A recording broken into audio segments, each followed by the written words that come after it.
Hello guys, this is Adit. Welcome to my channel Movement Science again, where I simplify biomechanics. In this video, I am going to talk about bursas around the knee joint, and we will also discuss about the condition the Baker's cyst. Let's get started.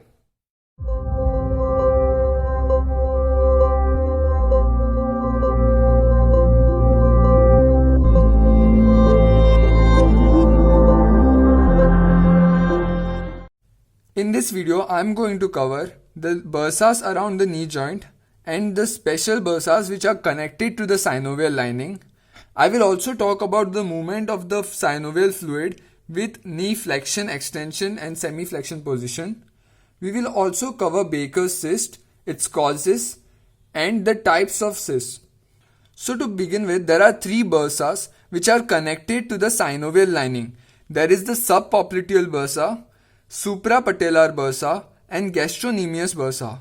Subpopliteal bursa is present in the popliteal fossa between the gastronemius and semimembranosus tendon, whereas the suprapatellar bursa is present above the patella between the femur and the quadriceps tendon. Gastronemius bursa is present between the posterior capsule of the knee joint and the gastrocnemius muscle over here. So now let us move on to the movement of the synovial fluid with knee joint flexion and extension. During extension, the posterior capsule becomes very taut and hence the synovial fluid moves anteriorly in the knee joint compartment. Whereas during flexion, there is comparatively lesser pressure in the posterior compartment of the knee joint and hence the synovial fluid moves anteriorly, whereas the patella over here sitting on top creates lot of pressure in the front. In semi-flexion position, there is large amount of space in the knee joint and hence this is the position assumed by the knee joint when there is effusion in the knee joint.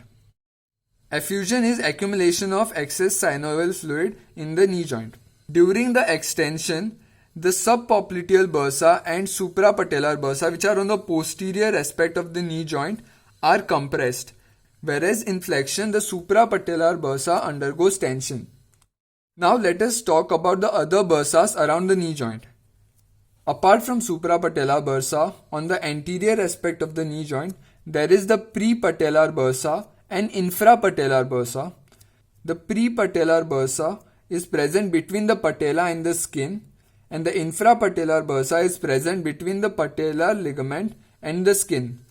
Both these ligaments get swollen in kneeling or any trauma to the knee joint, whereas the deep infrapatellar bursa is present between the patellar ligament and the tibia and it reduces the friction when knee undergoes flexion extension. Just above this bursa, there is also the Hoffa's fat pad. So now that we have learned about the bursas, we will talk about a condition known as Baker's cyst. Baker's cyst is caused due to intra-articular problems such as OA, that is osteoarthritis, RA, rheumatoid arthritis, ACL or meniscal injury. What happens is when these kind of conditions are present in the knee, there can be excess inflammation and this can cause joint effusion, which can be a primary cause for Baker's cyst. In primary cyst, there is expansion arising from the joint and there is no knee derangement, that is, there is no condition in the knee. This is not as common as the secondary cyst. So in secondary cyst, what happens is the bursa is in communication with the joint and there is formation of one-way valve. So when there is formation of the one-way valve, the joint fluid, that is the synovial fluid, moves from the knee joint into the bursa and the bursa will start expanding over here. This occurs on the posterior aspect of the knee, mostly on the medial side. So when there is one-way valve formation, the synovial fluid cannot go back and this causes a cyst or a distension on the posterior aspect. This is often treated by draining the fluid, but oftentimes this does not resolve the problem because the primary cause is not addressed.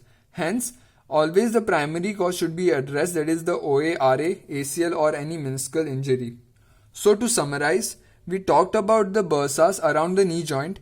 That is the subpopliteal bursa between the gastronemius and semimembranosus, which is involved in the Baker's cyst, the suprapatellar bursa and the gastronemius bursa, and on the anterior side there is the prepatellar and infrapatellar bursa, also the deep infrapatellar bursa.